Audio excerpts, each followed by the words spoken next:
السلام علیکم ورحمۃ اللہ وبرکاتہ۔ وعلیکم السلام ورحمۃ اللہ وبرکاتہ۔ نحمدہ ونصلی علی رسولہ الکریم، اما بعد، فاعوذ باللہ من الشیطان الرجیم، بسم اللہ الرحمن الرحیم۔ ربی اشرح لی صدری ویسر لی امری واحلل عقدۃ من لسانی یفقہوا قولی۔ سورۃ البینہ، پارہ 30۔ اعوذ باللہ السمیع العلیم من الشیطان الرجیم من ہمزہ ونفخہ ونفثہ، بسم اللہ الرحمن الرحیم۔ فرمایا اللہ سبحانہ وتعالیٰ نے سورۃ البینہ، لم یکن الذین کفروا من اہل الکتاب والمشرکین منفکین حتی تأتیہم البینہ۔ اہل کتاب اور مشرکین میں سے جو لوگ کافر تھے وہ اپنے کفر سے باز آنے والے نہ تھے جب تک ان کے پاس دلیلیں اور روشن نہ آ جائے۔ جو پاک صحیفے پڑھ کر سنیں۔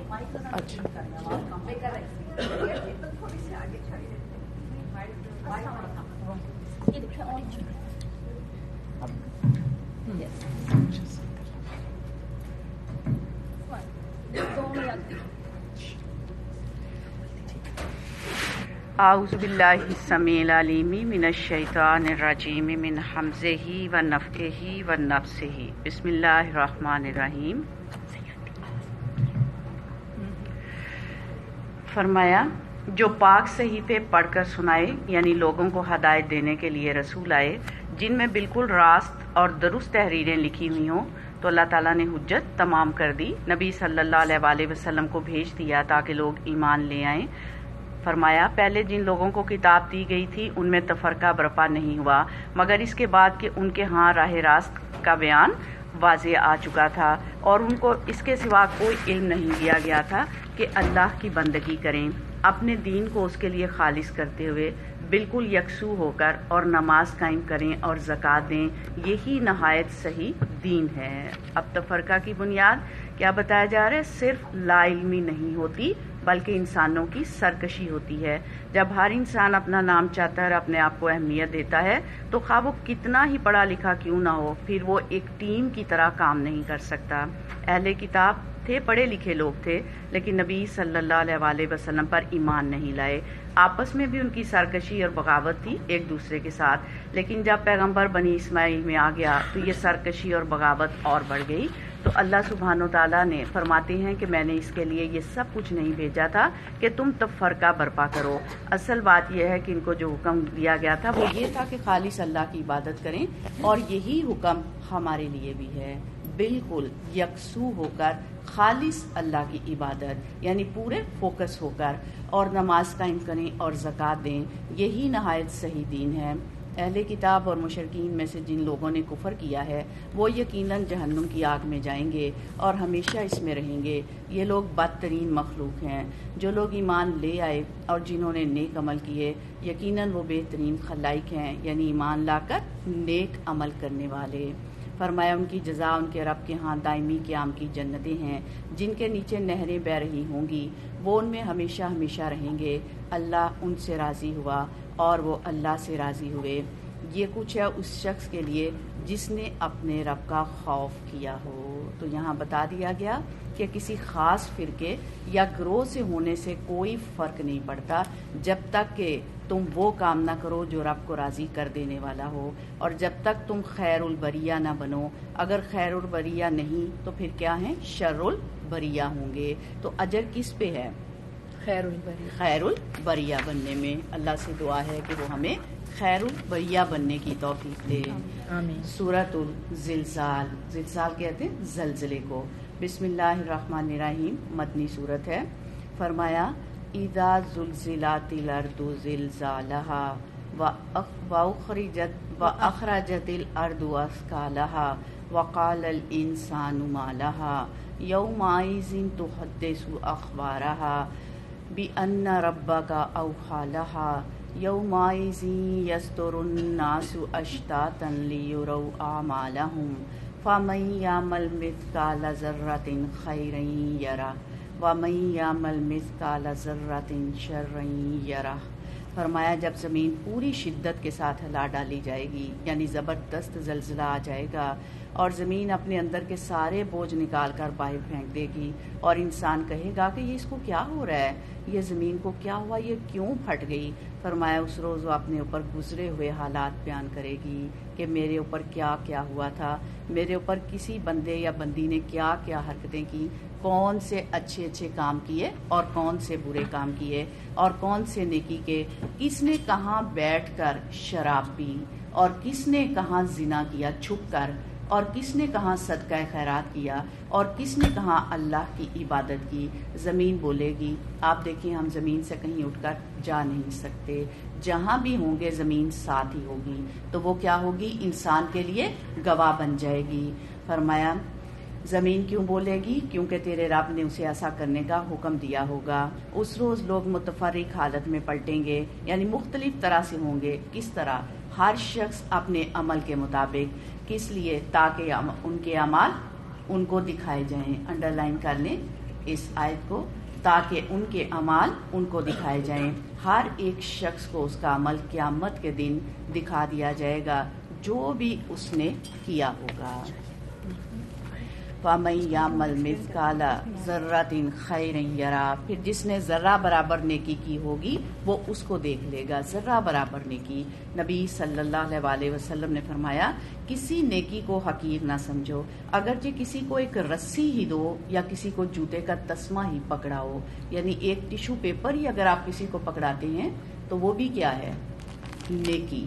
بعض اوقات آپ کھانے کی ٹیبل پر بیٹھے ہوتے ہیں تو کھانے کی ٹیبل پر ہر چیز ہر ایک کے سامنے نہیں رکھی جا سکتی، تو کھانے والوں کو ایک دوسرے کے ساتھ تعاون کرنا چاہیے۔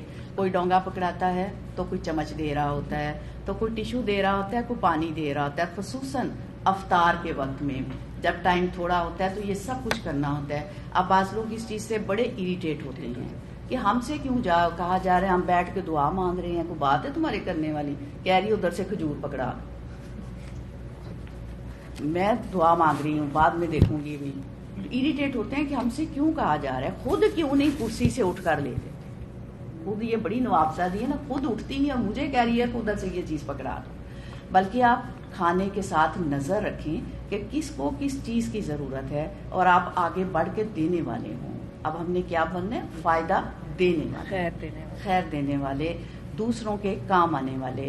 اور یہ چھوٹی چھوٹی نیکیاں بھی نامہ اعمال میں لکھی جائیں گی اور وہاں پہ دکھائی جائیں گی کہ کھانے کی ٹیبل پہ میں نے ڈونگا سامنے کیا تھا اور میں نے اس دوسرے کے گلاس میں پانی ڈال دیا تھا۔ اس کو بھی حقیر نہ جانے، اس نیکی کو بھی بہت، اس کی بھی جزا ہے۔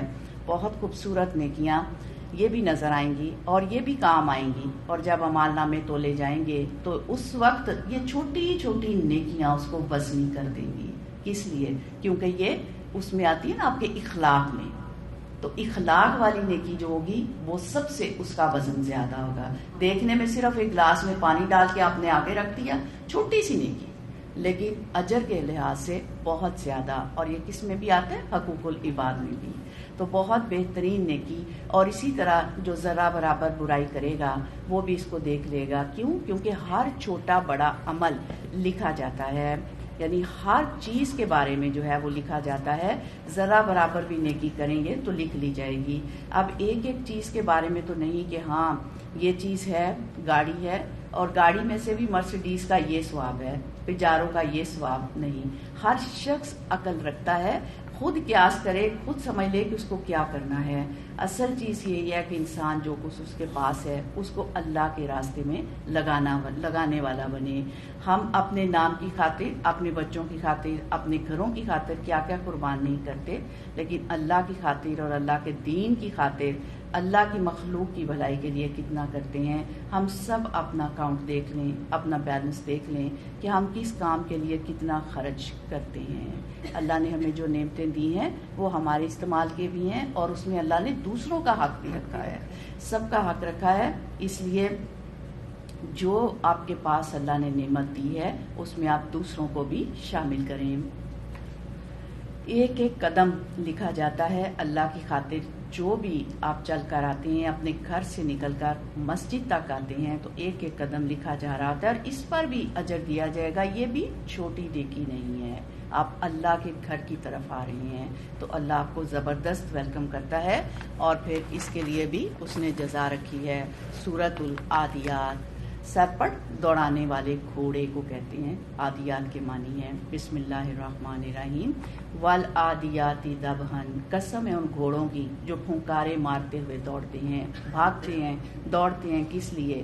اللہ کے راستے میں، دین کی خاطر، خواہ دین سیکھنے کے لیے یا سکھانے کے لیے، پھیلانے کے لیے، یا دین کے راستے میں جنگ کرنے کے لیے، لیکن وہ دوڑ رہے ہیں. فرمایا پھر اپنی ٹاپوں سے چنگاریاں جھاڑتے ہیں، یعنی جب پتھروں والی جگہ پر جا دوڑتے ہیں وہاں بھی رکتے نہیں ہیں. پتھر بھی راستے میں آتے ہیں، رکاوٹیں بھی آتی ہیں، تو اپنا سفر بند نہیں کرتے. کبھی آپ نے دیکھا گھوڑے کو اس طرح سواری پہ جاتے ہوئے کہ کچھ بھی راستے میں آ گیا اس نے رکنا نہیں ہے، اس کے اوپر سے اس نے چلتے جانا ہے. فرمایا پھر صبح سویرے چھاپا مارتے ہیں، پھر اس موقع پر گرد و غبار اڑاتے ہیں، پھر اسی حالت میں کسی مجمع کے اندر جا گھستے ہیں. حقیقت یہ ہے کہ انسان اپنے رب کا بڑا ناشکرا ہے کہ اگر اللہ کے دین کے لیے، اللہ کے نام کے لیے اس کو کچھ قربان کرنا پڑے تو اس وقت وہ نہیں کرتا. فرمایا وَإِنَّهُ عَلَىٰ ذَلِكَ لَشَهِيدٌ، اور وہ خود اس پر گواہ ہے. وَإِنَّهُ لِحُبِّ الْخَيْرِ لَشَدِيدٌ، اور وہ مال و دولت کی محبت میں بری طرح مبتلا ہے، اسی لیے تو وہ نکلتا نہیں. کیوں؟ کیونکہ اگر وہ نکلے تو پھر اس کی دنیا میں کمی ہوتی ہے، اور وہ بھول جاتا ہے کہ رزق تو اللہ نے لکھا ہے، اللہ اپنی رحمت سے پھر عطا کر دے گا. لیکن منافقین کو اس بات کا علم نہیں ہوتا. تو یہاں انسان اور گھوڑے کو کمپیئر کیا گیا ہے، جانور کو کمپیئر کیا گیا ہے. جانور انسان کا وفادار ہے، کتنا وفادار ہے اپنے مالک کا، لیکن انسان اپنے رب کا، اپنے مالک کا وفادار نہیں. تو سوچیں ہم سب کو کیا کرنے کی ضرورت ہے، کس طرف جانے کی ضرورت ہے. ہم میں سے ہر ایک اپنے رب کے ساتھ اپنے تعلق کو پہچانے کہ جب رب کسی کام کے لیے بلاتا ہے تو ہم کتنا دوڑ کر جاتے ہیں، کتنی سپیڈ ہوتی ہے ہماری اس کام کی طرف جانے کی. پھر یہاں پر مال کی محبت ہو، اس کے بارے میں نبی صلی اللہ علیہ وسلم نے فرمایا ابن آدم بوڑھا ہوتا ہے اور اس میں دو چیزیں جوان رہتی ہیں، مال اور عمر کی حرص، کہ مال زیادہ مل جائے اور عمر زیادہ مل جائے اور انجوائے کروں. فرمایا تو کیا وہ اس حقیقت کو نہیں جانتا جب قبروں میں جو کچھ مدفون ہے اسے نکال لیا جائے گا، اور سینوں میں جو کچھ مخفی ہے اسے برآمد کر کے اس کی جانچ پڑتال کی جائے گی. یعنی انسان یہ بھول گیا ہے کہ اسے قبر سے نکال کر اس کا حساب لیا جائے گا، اور دل میں جو بھی سیکرٹس تھے نا، راز تھے، وہ سارے باہر آ جائیں گے. یقیناً ان کا رب اس روز ان سے خوب باخبر ہوگا، یعنی سارے حالات کو اچھی طرح جانتا ہوگا. سورۃ القاریہ، قاریہ کے میننگز ہوتے ہیں کھڑکھڑانے والی. بسم اللہ الرحمن الرحیم. القاریہ مل قاریہ وما ادراک مل قاریہ. عظیم حادثہ، کیا ہے وہ عظیم حادثہ؟ تم کیا جانو کہ وہ عظیم حادثہ کیا ہے؟ وہ دن جب لوگ بکھرے ہوئے پروانوں کی طرح اور پہاڑ رنگ برنگ کے دھنکے ہوئے اون کی طرح ہوں گے، یعنی ہر طرف پریشان حالی ہوگی. پھر جس کے پلڑے بھاری ہوں گے وہ دل پسند عیش میں ہوگا، اور جس کے پلڑے ہلکے ہوں گے اس کی جائے قرار گہری کھائی ہوگی. اور تمہیں کیا خبر کہ وہ کیا چیز ہے؟ بھڑکتی ہوئی آگ. یعنی ایسے لوگ جہنم میں جانے والے ہیں جو اللہ سبحانہ و تعالیٰ کے احکامات کو نظر انداز کر رہے ہیں.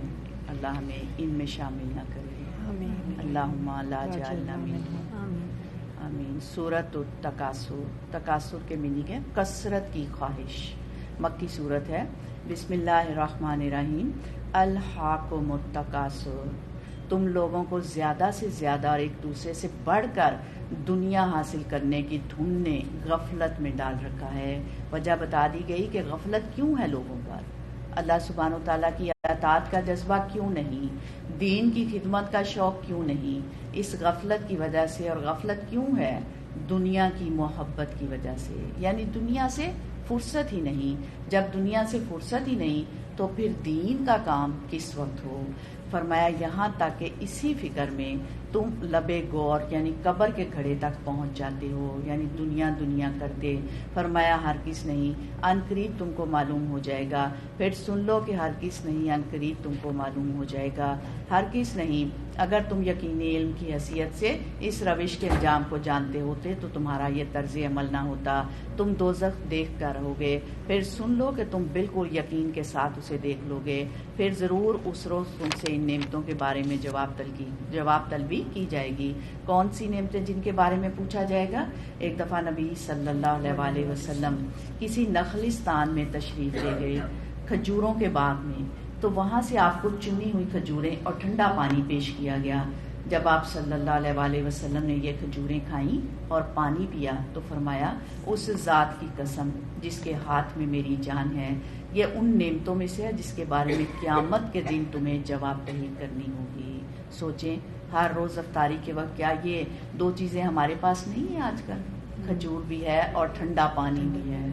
پانی بھی ہم کئی رنگوں کا پانی ہے ہمارے پاس. ہم میں سے کس کے دل میں ایک دفعہ بھی یہ خیال گزرا ہو کہ ان کھجوروں اور ٹھنڈے پانی پر جواب دینا ہوگا کہ یہ کھا پی کر پھر کیا کیا؟ اللہ سبحانہ و تعالیٰ کے کتنے اطاعت گزار بنے. اس وقت میں دل سے یہ دعا نکلی، الحمدللہ الحمدللہ. کتنے اطاعت گزار بنے، اس کی کتنی فرما برداری کی. تو ہمیں اس خواب غفلت سے جاگنا ہے. جس دنیا کے پیچھے ہم بھاگ رہے ہیں نا، بہت جلد اس کو چھوڑ کر ہم جانے والے ہیں. سیدنا مطرف رضی اللہ عنہ اپنے والد سے بیان کرتے ہیں کہ میں نبی صلی اللہ علیہ وسلم کی خدمت میں آیا اور آپ سورۃ الہاکم التکاثر پڑھ رہے تھے. آپ صلی اللہ علیہ وسلم نے فرمایا، ابن آدم کہتا ہے میرا مال میرا مال. اے ابن آدم، کہاں ہے یہ تیرا مال؟ یہ تیرا مال تھوڑی ہے. تیرا مال تو صرف اتنا ہی ہے جو تو نے کھا کر ختم کر لیا، یا پہن کر پرانا کر لیا، یا جو تو نے صدقہ کیا اور آگے بھیجا. تو اپنا مال کون سا ہے ہمارا؟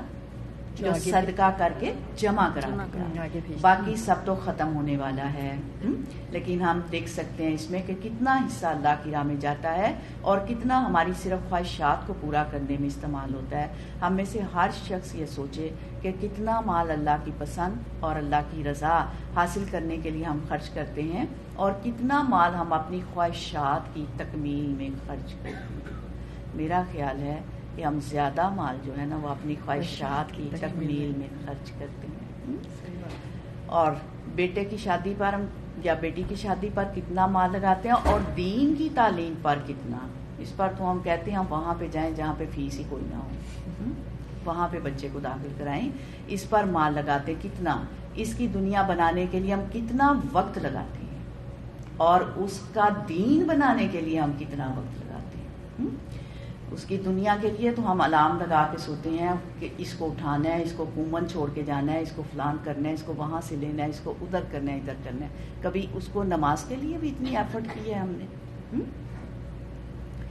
تو ہم سب سوچیں کہ ہم کتنا وقت لگاتے ہیں. ہم دن کا کتنا حصہ دنیا کے بارے میں سوچتے ہیں اور کتنا آخرت کے بارے میں. ہم میں سے ہر ایک کو فکر کرنے کی ضرورت ہے. کس چیز کی؟ دنیا کی کہ آخرت؟ آخرت کی. سورۃ العصر کہتے ہیں زمانے کو. بسم اللہ الرحمن الرحیم.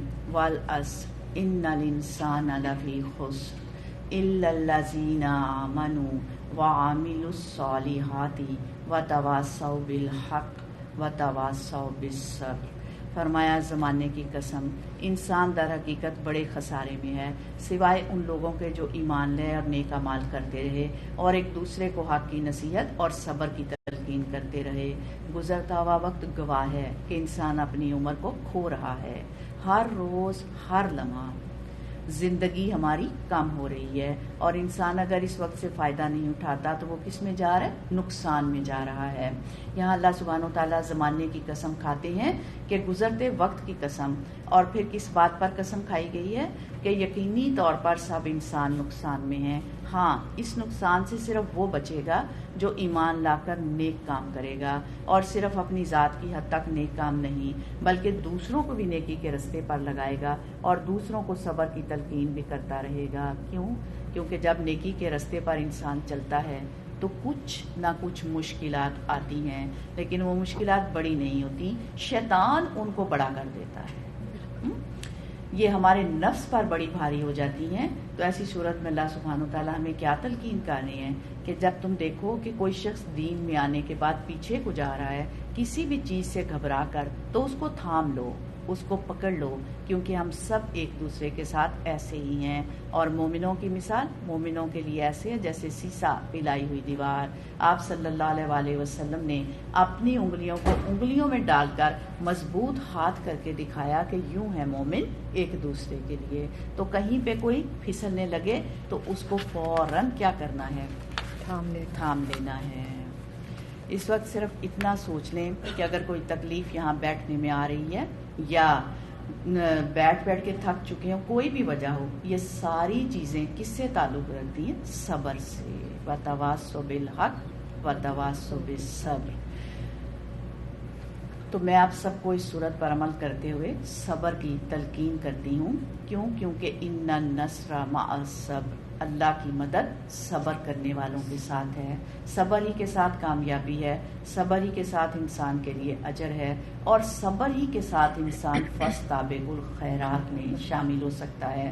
اور صبر سے مراد دراصل یہاں ثابت قدم رہنا بھی ہے۔ یہ نہیں کہ انسان گھبرا کر اس راستے کو ہی چھوڑ دے کہ میری توبہ آئندہ تو میں کبھی کچھ نہ پڑھوں لکھوں گی، کیونکہ پڑھنے میں بڑی مشکل ہے۔ سورۃ الہمزہ، ہمزہ کے معنی ہے تان کرنے والا، مکی صورت ہے۔ بسم اللہ الرحمن الرحیم۔ ویل لکل ہمزۃ لمزہ، تباہی ہے ہر اس شخص کے لیے جو منہ در منہ لوگوں پر تان اور پیٹھ پیچھے برائیاں کرنے کا خوگر ہے۔ یعنی ایک وہ ہے جو تواصوا بالحق اور تواصوا بالصبر کرتا ہے، اور دوسرے کون ہیں جو کیا کرتا ہے؟ عیب جوئی کرتا ہے۔ آپ کس میں شامل ہیں؟ سوچیں، آپ دیکھ رہے ہیں نا دونوں صورتوں کا تعلق آپس میں۔ پچھلی صورت میں کیا بتایا گیا؟ وَتَوَاصَوْا بِالْحَقِّ وَتَوَاصَوْا بِالصَّبْرِ۔ اور اس صورت میں کیا بتایا گیا کہ ایک اور کردار ہے جو دوسروں کے اوپر بس نکتہ چینیاں ہی کرتا رہتا ہے، ان کو برا بھلا ہی کہتا رہتا ہے اور ان کے اوپر الزام تراشی کرتا رہتا ہے۔ تو ہوتا یہی ہے جب حق کی دعوت پھیلتی ہے تو یہ دو طرح کے کردار سامنے آ جاتے ہیں۔ ہمیں یہ دیکھنا چاہیے کہ ہم ان دونوں میں سے کون سے کریکٹر میں آتے ہیں۔ فرمایا جس نے مال جمع کیا اور اسے گن گن کر رکھا، یعنی اس کی ساری توجہ کس میں ہے؟ وہ جو سورۃ تکاثر میں پیچھے بتائی گئی کہ مال کی محبت میں بری طرح گرفتار ہے، اور جو سورۃ عادیات میں بتائی گئی۔ تو یہ ساری چیزیں کیا بتاتی ہیں؟ دو کردار، ایک وہ جو مال کی محبت میں بھاگ دوڑ کرنے والا ہے، اور ایک وہ جو دین کی محبت میں اپنا سب کچھ مال و دولت قربان کرنے والا ہے۔ اب سوچیں کہ ہم کس گروہ میں شامل ہوتے ہیں۔ فرمایا وہ سمجھتا ہے کہ اس کا مال ہمیشہ اس کے پاس رہے گا، ہرگز نہیں، وہ شخص تو چکنا چور کر دینے والی جگہ میں پھینک دیا جائے گا۔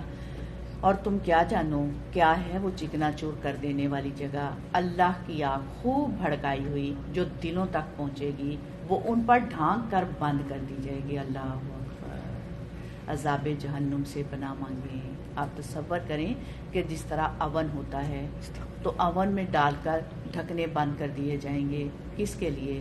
جن کا یہ کردار ہے جو منہ در منہ لوگوں کو تانے دیتے ہیں، جو پیٹھ پیچھے غیبت کرتے ہیں، جو مال جمع کر کے گنتے رہتے ہیں اور مال ہی کی حرص اور ہوس ہے، اور دین کی خدمت میں بھی مال کا ہی پیچھے نیت خراب اور فتور ہے، اور پھر وہ سمجھتا ہے کہ مال کی وجہ سے اس کو بہت عزت ملے گی اور ہمیشہ اس کا دنیا میں نام رہے گا، یا وہ خود رہے گا؟ نہیں، اس کو تو جہنم کا ایسا حصہ ملے گا کہ جس میں آگ میں ڈال کر بند کر دیا جائے گا۔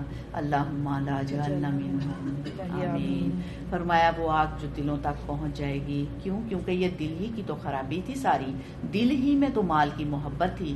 فرمایا وہ ان پر ڈھانک کر بند کر دی جائے گی، اس حالت میں کہ وہ اونچے اونچے ستونوں میں گرے ہوئے ہوں گے، جیسے وہ دنیا میں مال کی محبت میں گرے رہے، اسی طرح وہ آخرت میں آگ میں گرے ہوئے ہوں گے۔ اللہم لا جعلنا منہم۔ سورۃ الفیل، فیل کس کو کہتے؟ ہاتھی کو۔ بسم اللہ الرحمن الرحیم۔ الم تری کیف فعل ربک باصحاب الفیل، تم نے دیکھا نہیں کہ تمہارے رب نے ہاتھی والوں کے ساتھ کیا کیا؟ اشارہ ہے ابراہ کے لشکر کی طرف جو خانہ کعبہ ڈھانے کے لیے آیا تھا۔ فرمایا کہ اس نے ان کی تدبیر کو اکارت نہیں کر دیا اور ان پر پرندوں کے جھنڈ بھیج دیے جو ان پر پکی ہوئی مٹی کے پتھر پھینک رہے تھے، اور جو پتھر جس کو لگتا تھا وہیں ڈھیر ہو جاتا تھا۔ فرمایا پھر ان کا یہ حال کر دیا جیسے جانوروں کا کھایا ہوا بھوسا، یعنی انسان اپنی بدترین شکل میں آ گیا جب اس نے اللہ کا مقابلہ کرنے کی کوشش کی۔ تو یاد رکھیں اللہ کے مقابلے پر کبھی کوئی جیت نہیں سکا. کبھی بھی انسان اللہ کو ہرا نہیں سکتا اور اللہ کے مقابلے میں جیت نہیں سکتا. سورت قریش مکی سورت ہے. بسم اللہ الرحمن الرحیم. لی ایلافی قریش، چونکہ قریش مانوس ہوئے یعنی جاڑے اور گرمی کے سفروں سے مانوس، لہٰذا ان کو چاہیے کہ اس گھر کے رب کی عبادت کریں جس نے انہیں بھوک سے بچا کر کھانے کو دیا اور خوف سے بچا کر امن عطا کیا. تو اللہ سبحانہ و تعالیٰ جب ہمیں نعمتیں دے تو پھر کیا کرنا چاہیے؟ عبادت کی اور کثرت کرنی چاہیے. اپنے آپ کو عبادت میں اور تھکا دینا چاہیے. جیسے کسی شاعر نے کہا ہے، منزل سے آگے بڑھ کر منزل تلاش کر، مل جائے تجھ کو دریا تو سمندر تلاش کر. ہر شیشہ ٹوٹ جاتا ہے پتھر کی چوٹ سے، پتھر ہی ٹوٹ جائے وہ شیشہ تلاش کر. سجدوں سے میرے کیا ہوا صدیاں گزر گئیں، دنیا تیری بدل دے وہ شیشہ تلاش کر. ایمان لٹ نہ جائے راہزن کے ہاتھوں سے، ایمان تیرا بچا لے وہ راہ پر تلاش کر. ایمان تیرا بچا لے وہ راہ پر تلاش کر. ہر شخص جل رہا ہے عداوت کی آگ میں، اس آگ کو بجھا دے وہ پانی تلاش کر. کرے سوار اونٹ پہ اپنے غلام کو، پیدل خود ہی چلے وہ آقا تلاش کر. اتنا کھپائیں اپنے آپ کو، اتنی عبادت میں کثرت کریں. سورۃ الماعون. بسم اللہ الرحمن الرحیم. ارائیت الذی یکذب بالدین فذلک الذی یدعو الیتیم ولا یحض علی طعام المسکین. فرمایا تم نے دیکھا اس شخص کو جو آخرت کی جزا اور سزا کو جھٹلاتا ہے؟ وہی تو ہے جو یتیم کو دھکے دیتا ہے اور مسکین کو کھانا دینے پر نہیں اکساتا. پھر تباہی ہے ان نماز پڑھنے والوں کے لیے. اللہ اکبر. نمازی اور تباہی. ہم سمجھتے ہیں شاید صرف بے نمازی کی پکڑ ہے، یہاں تو نمازیوں کی بھی پکڑ ہے. کون سے نمازی ہیں؟ نبی صلی اللہ علیہ وسلم نے فرمایا، بے شک ایک آدمی 60 سال نماز پڑھتا رہتا ہے مگر اس کی نماز قبول نہیں ہوتی، شاید کہ وہ رکوع پورا کرتا ہو اور سجدہ پورا نہ کرتا ہو، اور سجدہ پورا کرتا ہو اور رکوع پورا نہ کرتا ہو. تو اس لیے اللہ کی خاطر سب سے اہم ترین علم نماز کو درست کرنے کا علم ہے. کیوں؟ کیونکہ نماز کا حساب بھی پہلا ہے اور اللہ نے اپنی عبادت کے لیے پیدا کیا اور اس کی عبادت کا بہترین طریقہ بھی یہی ہے. اس لیے نمازوں کو درست کر لیں. جس طرح جتنا جھکنا ہے اتنا جھکیں، جتنا قیام میں کھڑا ہونا ہے جیسے کھڑا ہونا ہے، جیسے سجدہ کرنا ہے جس طرح سے ہم نے اپنے 7 اعضاء پہ سجدہ کرنا ہے تو 7 اعضاء کو اچھی طرح زمین پہ لگے ہونا چاہیے. یہ نہ ہو کہ نماز پڑھیں اور اس کے جو ادب آداب ہیں اس کا جو طریقہ ہے اس کے مطابق نہ ہو تو پھر پڑھتے بھی رہیں 60 سال. نبی صلی اللہ علیہ وسلم نے کیا فرمایا؟ بے شک ایک آدمی 60 سال نماز پڑھتا رہتا ہے مگر اس کی نماز قبول نہیں ہوتی کہ وہ شاید رکوع پورا کرتا اور سجدہ پورا نہ کرتا ہو، اور سجدہ پورا کرتا اور رکوع پورا نہ کرتا ہو. تو اس لیے سارے اس کے جس طرح سے پڑھنی چاہیے سنت کے مطابق اپنی نمازوں کو درست کر لیں، کیونکہ جس کی نماز درست ہو گئی نا اس کا سب کچھ درست ہو جائے گا. اس کے لیے اگر ہم چیک کریں اپنی نمازوں کو کہ کہاں غلطی کر رہے ہیں، تو اگر سارے تھکتے بھی ہیں 20 تراویحاں پڑھ کر تھک رہے ہیں لیکن اگر نہ رکوع ٹھیک کیا، نہ سجدہ ٹھیک کیا اور نہ صف ٹھیک کی تو آپ خود سوچیں کہ پھر حاصل کیا کیا، کیا کمایا؟ اتنی ایفرٹ کی، آئے جاگے کھپے لیکن اگر رکوع پورا نہیں کیا، سجدہ پورا نہیں کیا، صف ٹھیک نہیں کی تو کیا کمایا؟ کچھ بھی نہیں. تو اس لیے ابھی بھی کچھ دن ہیں، اپنی نمازوں کو درست کر لیں ہم سب. فرمایا جو اپنی نماز سے غفلت برتتے ہیں، جو ریاکاری کرتے ہیں، وہ دکھاوے کی یعنی نمازیں پڑھتے ہیں. وَيَمْنَعُونَ الْمَاعُونَ اور معمولی ضرورت کی چیزیں لوگوں کو دینے سے گریز کرتے ہیں. یعنی کسی غریب مسکین کو اگر کوئی چھوٹا سا بھی سوال کر دے، چھوٹی سی بھی چیز مانگ لے تو اس کو دینے سے انکار کر دیتے ہیں. یہ معمولی چیز روکنا ہے، یہ بھی بہت بڑا کرائم ہے. ہم کہتے ہیں یہ تو چھوٹی سی چیز تھی، کسی کا راستہ روک دینا، کسی کا پانی روک دینا، کسی کی چھوٹی سی ضرورت کی چیز روک دینا. نبی صلی اللہ علیہ وسلم سیدنا کعب بن عجرہ رضی اللہ عنہ کی عیادت کے لیے گئے کعب کہا کعب خوش ہو جاؤ. ماں کہنے لگی کعب جنت مبارک. آپ صلی اللہ علیہ وآلہ وسلم نے فرمایا اے ام کعب، اے کعب کی ماں، شاید کعب نے بے مقصد بات کی ہو، لغو بات کی ہو، یا ایسی چیز دینے سے روک لی ہو جو اسے غنی نہ کرتی ہو، تو تم اسے کہہ رہی ہے کعب جنت مبارک ہو.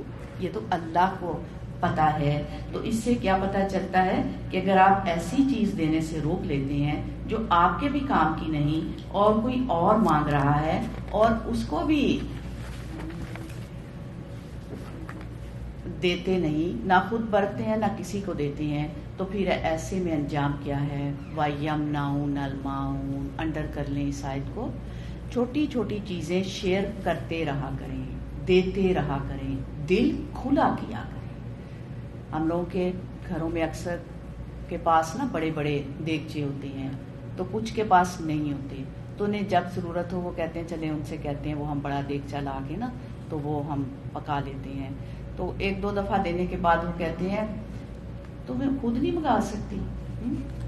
پاکستان جاتی ہو کپڑوں کے تو بیگ بھر کے لے آتی ہوں، ایک بیگ میں دیگچا بھی لے آنا اگلی دفعہ گئی تو. اور ہے کیا؟ معمولی سی چیز، چھوٹی سی چیز، اور اس کو بھی ہم دیتے نہیں ہیں. اس لیے دل کھلا کیا کریں، دلوں میں وسعت لائیں، دلوں کی تنگی سے نکالیں اپنے آپ کو. جو دینے والے ہیں نا اللہ ان کو اور دیتا ہے، اس لیے اپنے دل کھلے کریں، شیئر کیا کریں اپنی چیزوں کو. تو اس سے پھر کیا سبق ملتا ہے کہ انسان کو نجات کے لیے صدقہ کرتے رہنے کی ضرورت ہے. اور اللہ تعالیٰ بھی چھوٹے چھوٹے امتحان لیتے رہتے ہیں. اب جب کوئی ہمارے پاس دیگچا لینے آئے نا سمجھ لیں امتحان آ گیا ہے. تو اب دیکھنا کیا ہے کہ اس امتحان میں ہم نے پورے اترنا ہے. تو چھوٹی سی چیز. اور اگر کسی نے دوپٹہ مانگ لیا کہ فلاں دن میں نے دیکھا تھا آپ کا یہ دوپٹہ میری اس شرٹ کے ساتھ میچنگ ہے تو میں آپ کو واپس کر دوں گی، اور پھر ہم دیکھیں کہ کوئی داغ شاغ نہ لگا ہے، میں بڑا سنبھال کے اس کو یوز کرتی ہوں، تو یہ دیکھ لینا آئندہ سے نہیں دوں گی. جب دیا کوئی بات نہیں، آپ نے یوز کیا، آپ سے بھی تو وہ لگ سکتا تھا نا اس کے اوپر کچھ. تو یہ چھوٹی چھوٹی چیزیں اس کے لیے اب ذہن میں رکھنا ہے. کوئی ہم سے چھوٹی سی چھوٹی چیز بھی مانگے نا تو دیکھ لینا میرا امتحان آ گیا. اللہ دیکھ رہی ہیں کہ اس بندی کا دل کیسا ہے، شیئر کرنے والا یا گھٹن والا. بعض اوقات ہمارے پاس تھوڑی سی چیز ہوتی ہے اور ہم ڈرتے ہیں کہ اچھا اب اگر یہ کوئی اور مانگ لے تو ہمارا کیا بنے گا. تو ایسے میں بھی اپنے آپ کو تیار رکھنا چاہیے کہ اللہ کی خاطر میں یہ قربانی کرنے کو بھی تیار ہوں تاکہ میری آخرت سنور جائے. افطاری میں پکوڑے کم ہو گئے، کسی اور نے کہا مجھے پکوڑا چاہیے تھا، ختم ہو گیا، آپ فٹافٹ اپنی پلیٹ سے لے کے اس کو دے دیں. کس کے لیے؟ اللہ سبحانہ تعالیٰ کے لیے. چھوٹی سی نیکی اجر میں بہت بڑی. آپ نے اتنے کھا لیے، ایک اور کھانے کے کتنے کو بڑے آپ ہو جائیں گے. اس کو آپ نے اللہ کے لیے صدقہ کر دیں تاکہ میری آخرت سنور جائے. سورۃ الکوثر، کوثر کے معنی حوض کوثر. بسم اللہ الرحمن الرحیم. انا اعطیناک الکوثر فصلی لربک وانحر ان شانئک هو الابتر. فرمایا ہم نے تمہیں کوثر عطا کر دی، بس تم اپنے رب ہی کے لیے نماز پڑھو اور قربانی کرو، تمہارا دشمن ہی جڑ کٹا ہے. حوض کوثر جو ہے وہ نبی صلی اللہ علیہ وآلہ وسلم کو قیامت کے دن نصیب ہوگا، جس کا پانی برف سے زیادہ ٹھنڈا، دودھ سے زیادہ مفید، سفید، شہد سے زیادہ میٹھا، کستوری سے زیادہ خوشبودار، جس حوض کے گرد سونے اور چاندی کے پیالے ہوں گے.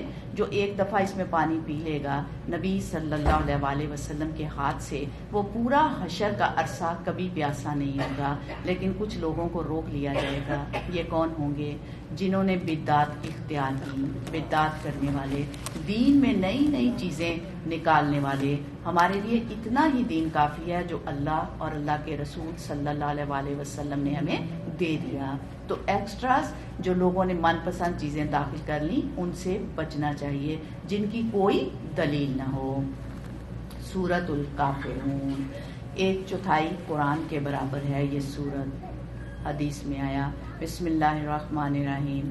قل یا ایھا الکافرون، کہہ دو کہ اے کافرو میں ان کی عبادت نہیں کرتا جن کی عبادت تم کرتے ہو، اور نہ تم اس کی عبادت کرنے والے ہو جس کی عبادت میں کرتا ہوں، اور نہ میں ان کی عبادت کرنے والا ہوں جن کی عبادت تم نے کی ہے، اور نہ تم اس کی عبادت کرنے والے ہو جس کی عبادت میں کرتا ہوں، تمہارے لیے تمہارا دین اور میرے لیے میرا دین۔ اس سے کیا پتہ چلتا ہے کہ کفر اور اسلام دو الگ الگ چیزیں ہیں، بالکل ساتھ اکٹھے نہیں چل سکتے۔ عقیدہ بھی الگ، عبادات بھی الگ، اور زندگی گزارنے کا طریقہ بھی الگ، اور انجام بھی الگ۔ لہذا انسان کو واضح طور پر یہ دیکھنا چاہیے کہ وہ کس راہ پر چلتا چلا جا رہا ہے۔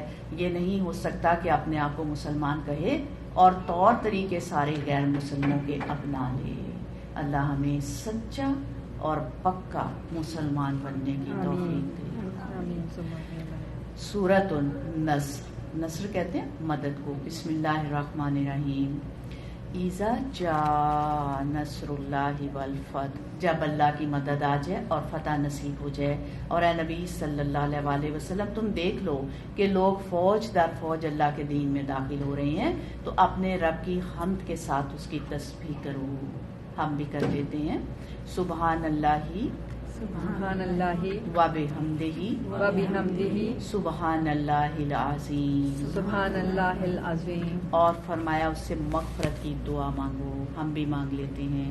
اللہم اغفر لنا، اللہم اغفر لنا، اللہم اغفر لنا، اللہم اغفر لنا، اللہم اغفر لنا، اللہم اغفر لنا۔ الہی آمین۔ یا اللہ ہمیں معاف فرما دے، ہماری توبہ قبول کرنا، بے شک وہ بڑا توبہ قبول کرنے والا ہے، اور توبہ قبول کرنے والے سے محبت کرتا ہے۔ تو اے رب ہمیں توابین میں لکھ لے، آمین۔ ذاکرین میں لکھ لے، شاکرین میں لکھ لے، صابرین میں لکھ لے۔ اللہ ہمیں تو اپنا بنا لے، آمین۔ سورۃ اللہب، لہب کہتے ہیں آگ کے شعلے کو۔ ایک طرف نبی صلی اللہ علیہ وسلم کو کامیابی نصیب ہوئی، اور دوسری طرف آپ صلی اللہ علیہ وسلم ہی کا چچا جس نے آپ صلی اللہ علیہ وسلم کی مخالفت کی وہ ناکام ہوا اور بہت برے انجام کو پہنچا۔ مکی صورت ہے۔ بسم اللہ الرحمن الرحیم۔ تبت یدا ابی لہب وتب، فرمایا ٹوٹ گئے ابو لہب کے ہاتھ اور نامراد ہو گیا وہ، یعنی اس کا مال اس کے کسی کام نہ آیا اور وہ اپنے مشن میں ناکام ہو گیا، اس کی ساری کوششیں ضائع ہو گئیں۔ اس کا مال اور جو کچھ اس نے کمایا وہ اس کے کسی کام نہ آیا۔ اس میں ہم سب کے لیے بھی لیسن ہے۔ اس پورے بارے میں بتایا گیا ہے کہ مال کی محبت انسان کے لیے بہتر نہیں، اسے آخرت کی فکر کرنی چاہیے۔ اور پھر ابھی آپ دیکھیں کہ کس طرح انسان قل یا ایھا الکافرون کہہ کر اپنا راستہ الگ کرتا ہے، اور کس طرح یہاں سورہ لہب اس کی عملی مثال ہے کہ ہم لہب کے طریقے پر نہیں، ہم محمد صلی اللہ علیہ وسلم کے طریقے پر ہیں جو بالآخر کامیابی کے منازل تک پہنچے۔ فرمایا اس کا مال اور جو کچھ اس نے کمایا وہ اس کے کسی کام نہ آیا، ضرور وہ شعلہ زن آگ میں ڈالا جائے گا، اور اس کے ساتھ اس کی جورو بھی لگائی بجائی کرنے والی، آگ بھڑکانے والی، اس کی گردن میں مونچھ کی رسی ہوگی، یعنی بہت خوبصورت قیمتی ہار اس نے پہنا ہوتا تھا۔ اس نے اور قسم کھا کھا کر کہتی تھی میں اس ہار کو محمد کی مخالفت میں لگا دوں گی، یعنی اپنا مال خرچ کروں گی محمد صلی اللہ علیہ وسلم کو نیچا دکھانے کے لیے۔ تو اللہ نے محمد صلی اللہ علیہ وسلم کو اونچا کر دیا۔ کیوں؟ کیونکہ ان العزت للہ جمیعا، عزت تو ساری اس کے ہاتھ میں ہے، اور ان کو ذلیل و خوار کر دیا، اور وہ خوبصورت ہار ان کے گلے کی رسی بن گیا جس کے ذریعے اسے جہنم میں گھسیٹا جاتا ہے۔ استغفر اللہ، استغفر اللہ۔ سورۃ الاخلاص، اخلاص کہتے ہیں وحدانیت کو۔ نبی صلی اللہ علیہ وسلم نے فرمایا جو کوئی سورۃ اخلاص 10 بار پڑھے گا اس کے لیے جنت میں ایک محل بنے گا۔ سیدنا عمر رضی اللہ عنہ نے کہا اے اللہ کے رسول اس طرح تو ہم بہت سارے محلات بنا لیں گے، تو آپ صلی اللہ علیہ وسلم نے فرمایا اللہ کے پاس اس سے بھی بہت زیادہ ہے اور بہت اچھا ہے، یعنی اس کے لیے کچھ مشکل نہیں۔ دنیا میں آپ دیکھیں جس کے پاس تھوڑے سے بھی پیسے آ جاتے ہیں تو وہ ہر شہر میں گھر بنانے لگتا ہے، ہر ملک میں گھر بنانے لگتا ہے. تو دنیا میں تو حقیر گھروں اور جن کو وہ پرانے ہو جاتے ہیں اور جب جانا ہوتا ہے تو ایک آفت آئی ہوتی ہے، تو ان گھروں سے انسان تھکتا نہیں، اس کا دل بھرتا نہیں. کہاں یہ کہ جنت کے محلات سے اس کا دل بھر جائے گا، ہرگز بھی نہیں. اس صورت میں اللہ سبحانہ و تعالیٰ کی وحدانیت کا بیان ہے، اخلاص کا بیان ہے. اور اخلاص کسے کہتے ہیں؟ ہر کام کو صرف اللہ کے لیے کرنا، ایک سمجھتے ہوئے، اس میں کسی اور کو شریک نہ کرنا. مشرکین نے نبی صلی اللہ علیہ وسلم سے کہا کہ اپنے رب کا نسب بیان کرو، اس کا باپ کون ہے، اس کے بچے کون سے ہیں، وغیرہ وغیرہ. تو اس پر پھر یہ سورت نازل ہوئی. بہت ہی یونیک سورت ہے اور اس میں اللہ سبحانہ و تعالیٰ کا زبردست تعارف کروایا گیا ہے. فرمایا کہو وہ اللہ ہے یکتا، یعنی اس کا نہ کوئی باپ ہے اور نہ ماں ہے. اللہ الصمد، اللہ سب سے بے نیاز، یعنی سب اس کے محتاج اور وہ کسی کا محتاج نہیں.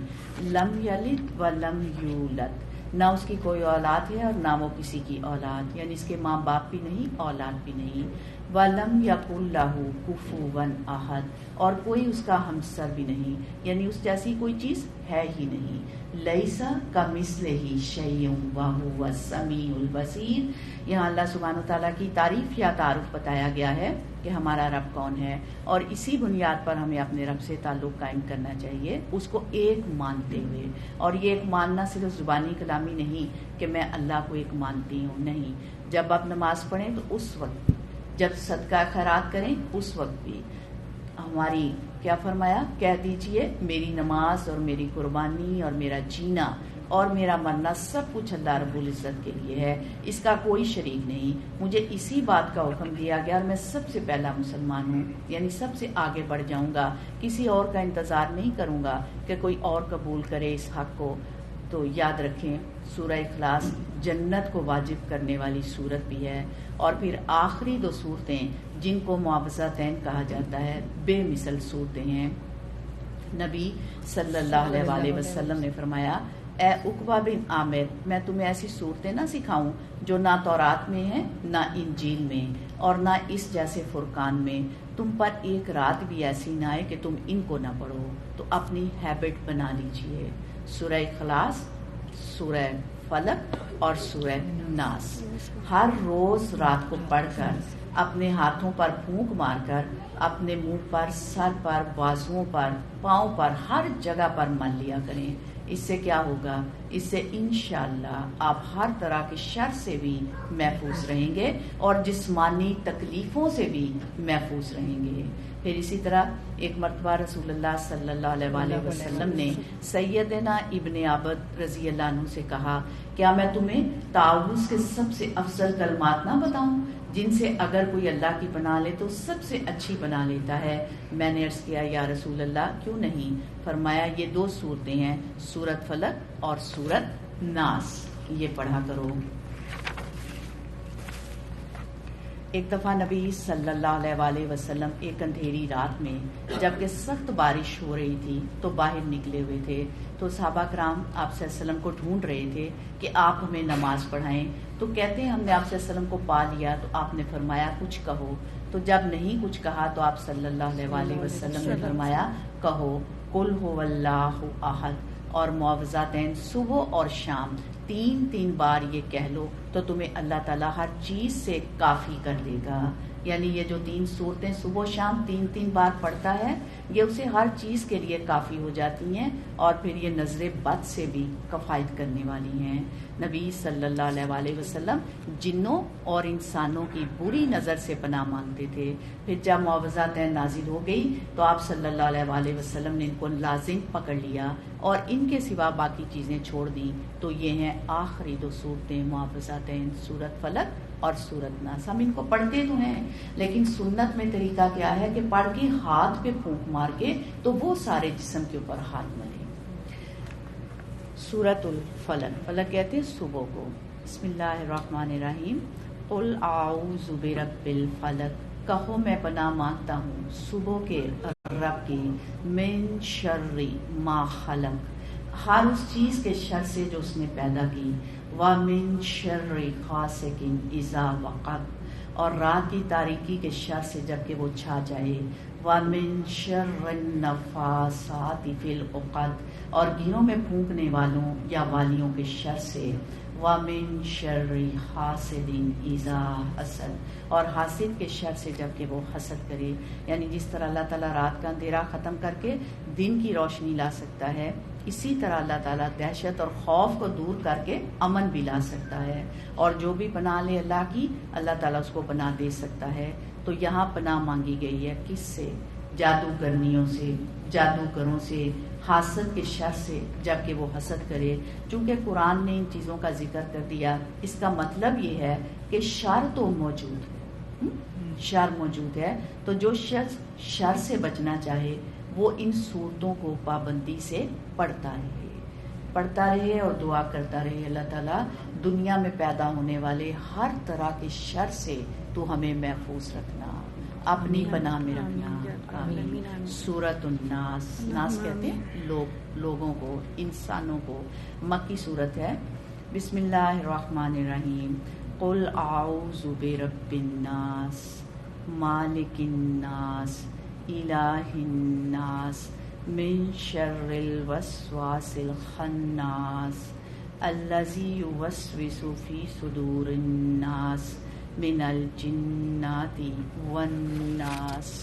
فرمایا کہو میں پناہ مانگتا ہوں انسانوں کے رب کی، انسانوں کے بادشاہ، انسانوں کے حقیقی معبود کی، اس وسوسہ ڈالنے والے کے شر سے جو بار بار پلٹ کر آتا ہے، بار بار دل میں آتا ہے، بار بار شیطان بہکاتا ہے، جو لوگوں کے دلوں میں وسوسے ڈالتا ہے، خواہ وہ جنوں میں سے ہو یا انسانوں میں سے۔ انسان کی سب سے بڑی مشکل اس کا اپنے دل کو تھام کے رکھنا ہے، اور ہر طرح کے شر سے بچا کر رکھنا ہے، اور ہر طرح کی بری خواہشات سے محفوظ رکھنا ہے، اور پھر اللہ سبحانہ و تعالیٰ کی محبت سب چیزوں کی محبت سے بڑھانی ہے۔ لیکن اس میں سب سے زیادہ خلل اندازی کون کرتا ہے محبت بڑھانے میں؟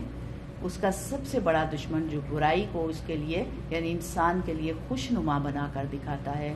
تو اللہ سبحانہ و تعالیٰ نے قرآن پاک کے اختتام پر یہ دعائیں ہمیں ایک طرح سے سکھا دی کہ کس طرح ہم باہر کے دشمن اور اندر کے دشمن دونوں سے بنا لیں اللہ سبحانہ و تعالیٰ کی۔ اس لیے اگر اب قرآن پاک تو مکمل ہوا، اب سب کو بہت مبارک ہو۔ اللہ تعالیٰ آپ کے لیے یہ علم کا سفر بہت مبارک کرے، آمین۔ آپ کی زندگیوں میں خوشیاں اور رونقیں اور راحتیں اور نعمتیں بچائیں۔ اللہ کے اس کتاب کے نور سے سب کے سینے روشن ہو جائیں۔ الحمدللہ، اللہ کے فضل و کرم سے جو کچھ اس میں آپ نے پڑھا اور سنا، اب کیا لازم ہے؟ اس پر عمل کرنا۔ اس عمل کے اندر رکاوٹ خود ہمارا نفس بنے گا یا شیطان بنے گا؟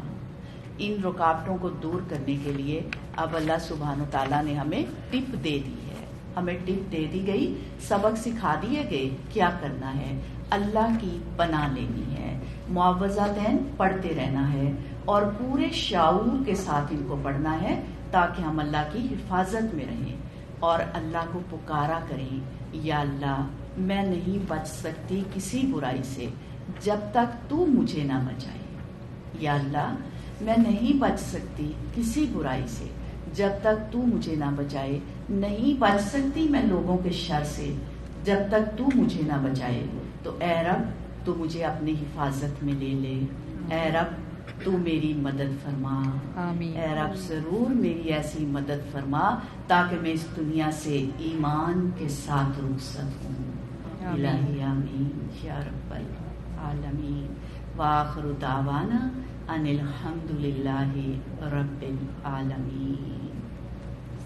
الہی آمین۔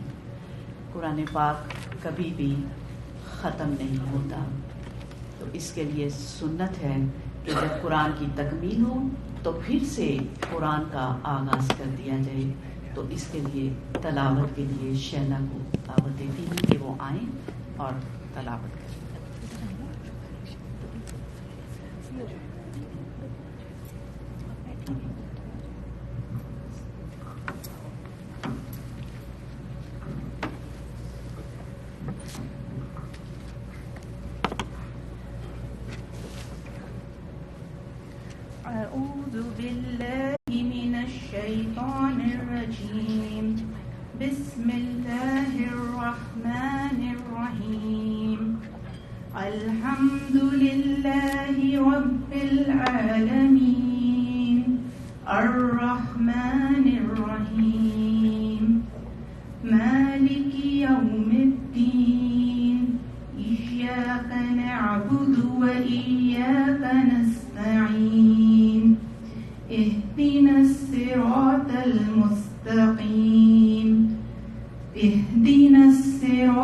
المستقيم صراط الذين أنعمت عليهم غير المغضوب عليهم ولا الضالين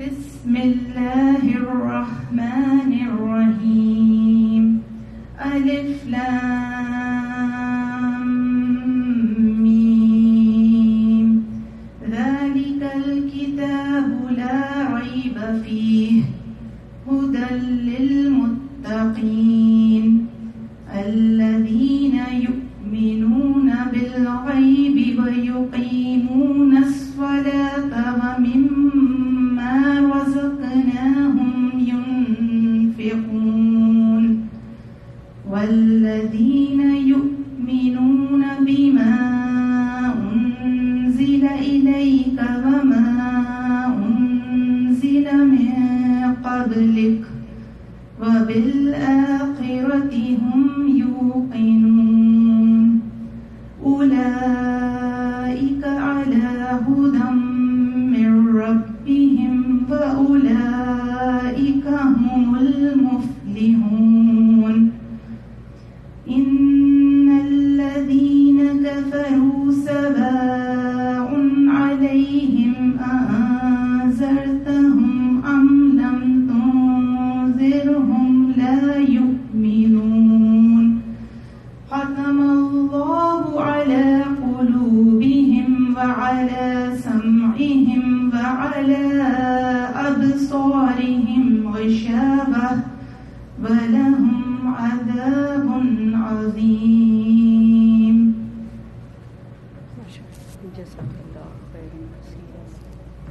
جزاک اللہ خیرن کثیرن کثیرا. السلام علیکم ورحمۃ اللہ وبرکاتہ. اہلاً و سہلاً مرحبا. آپ سب کے یہاں آنے کا، اللہ کے دین کی محفل میں شامل ہونے کا جزاکم اللہ خیرن کثیرن کثیرا. رب کریم آپ سب کا یہاں آنا، اس خوبصورت محفل میں شامل ہونا قبول فرما لے. آمین. میری سب پیاری آنٹیز اور پیاری بہنوں سے ایک ہمبل سی ریکویسٹ ہے کہ پلیز اپنے سیل فونز کو جو ہے سائلنٹ کر دیں، کیونکہ جب ہم کسی دین کی محفل میں ہوتے ہیں اور اس محفل میں کوئی بھی میوزیکل رنگ ٹونز بجتے ہیں تو فرشتے جو اس محفل کو اپنے پروں سے ڈھانپ کے رکھے ہوتے ہیں اس آواز کو سن کے دور چلے جاتے ہیں. تو آپ سب سے مؤدبانہ گزارش ہے کہ پلیز اپنے سیل فون سائلنٹ کر دیں تاکہ ہم اس محفل کی ان گنت فضائل اور رحمتوں سے مستفید ہو سکیں. جب انشاءاللہ پورا پروگرام ہمارا مکمل ہو جائے گا تو آخر میں دعا کے بعد کچھ ضروری اناؤنسمنٹس کرنی ہے. تو پلیز آپ سب لوگوں سے ریکویسٹ ہے کہ اپنی جگہ پہ موجود رہیے گا دعا کے بعد تاکہ کوئی بھی ان اناؤنسمنٹس کے فائدے سے محروم نہ رہ سکے. جزاک اللہ خیر.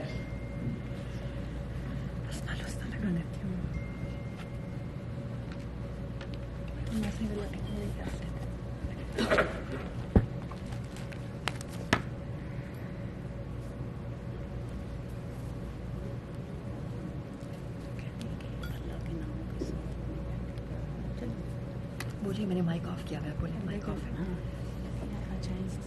تعالیٰ کی جب اللہ نعمت دے تو اس کی بڑائی بیان کرنی ہوتی ہے تو الحمدللہ ہم سب مل کے اللہ کے اسماء الحسنی سنتے ہیں. اچھا.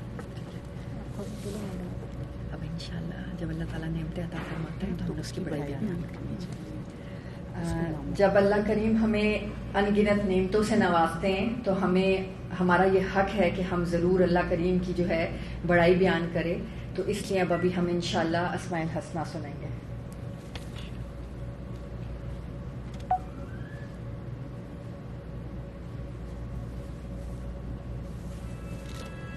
The Prophet Muhammad sallallahu alaihi wasallam said, "Those who are merciful will be shown."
تیرے پاس ہے نا، میں اس کو آف کرتی ہوں. تو ہے نا یہ کر دے گی. ایک اور کر دیں.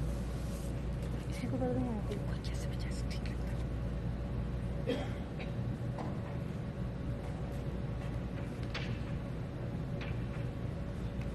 خاموشی مت ہونا اس وقت. اسی کو کرتے بھیا.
ہمیں نا یہاں سے کنٹینیو کرتے ہوئے